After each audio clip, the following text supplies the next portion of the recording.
They bound a 19-year-old woman to the auction post, and the town simply observed. Not a protest glance. Not from the sheriff, not from the preacher, not even from the father who used to rock her into slumber.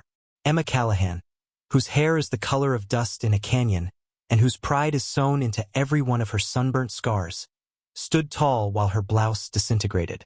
Her offense? She said no to an old man, a man 2 times her age, 2 times her weight in gold, and wealthy enough to be owner of half of Dry River, New Mexico. Her father had negotiated 2 horses, 10 acres, and a handshake. That's all she was worth to him, her freedom. But Emma did not yield.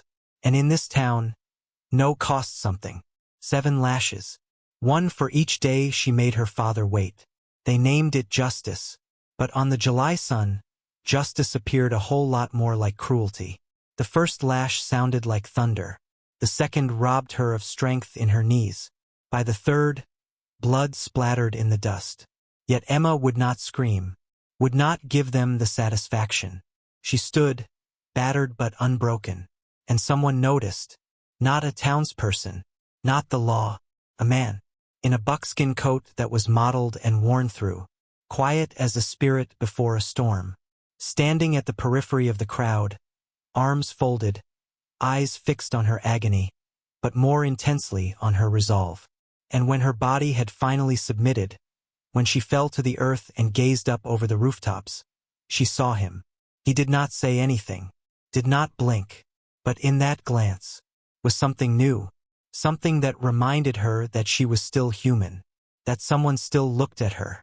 That evening, while the rest of Dry River slept off their sins, Emma went barefoot into the desert. No food, no water, only blood that was drying on her back and a fire that was building up in her belly. Something in her had cracked, and it wasn't just skin. She didn't run. She walked, slow. No horses, no torches. Just quiet and the reek of ill will. Nathan had gone to inspect the snares. Emma sat alone, stirring a pot of bitter leaf soup over the fire. Then snap. A twig snapped, clear and sharp. She stood stock still. Instinct screamed to run. Pride screamed to fight.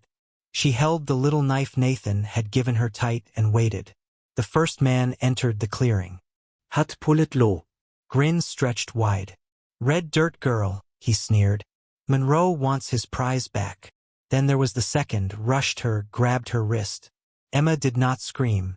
She slashed, blade deep into his thigh. He dropped like a sack of corn. But the third man was a thinker.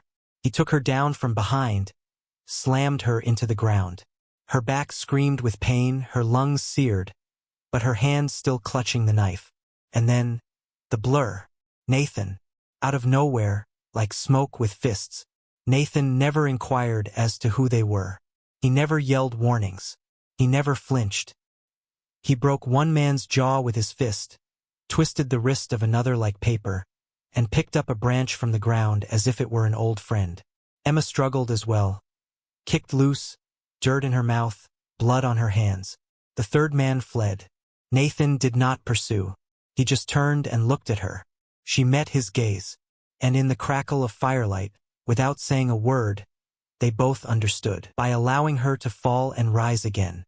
Some mornings, he'd throw her a stick and merely say, "Today, it's a rifle." That was all. No hand-holding. No babying. She never fought. She wasn't the tied-up girl anymore. She wasn't her father's leverage. She was something else now. A woman who learned to step like breeze over parched grass, learning to listen to the earth, to set traps, to kill. She missed. Felt hard. Cut her lip once on a root and spat blood as if it did not matter. Nathan did not laugh. Emma did not wince. She simply stood up and attempted again.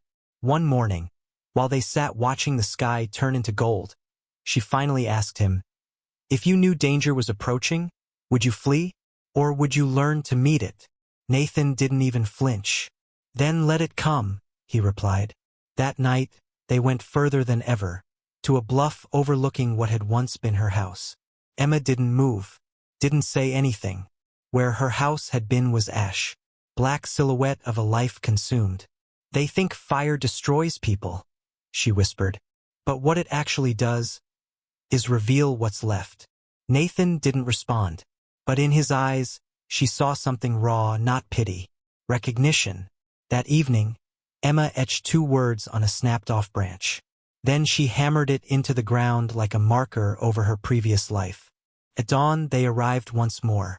No screaming, no torches, just silent footsteps stomping the bush. 3 men. Monroe hired, sent to finish what the whip had left undone.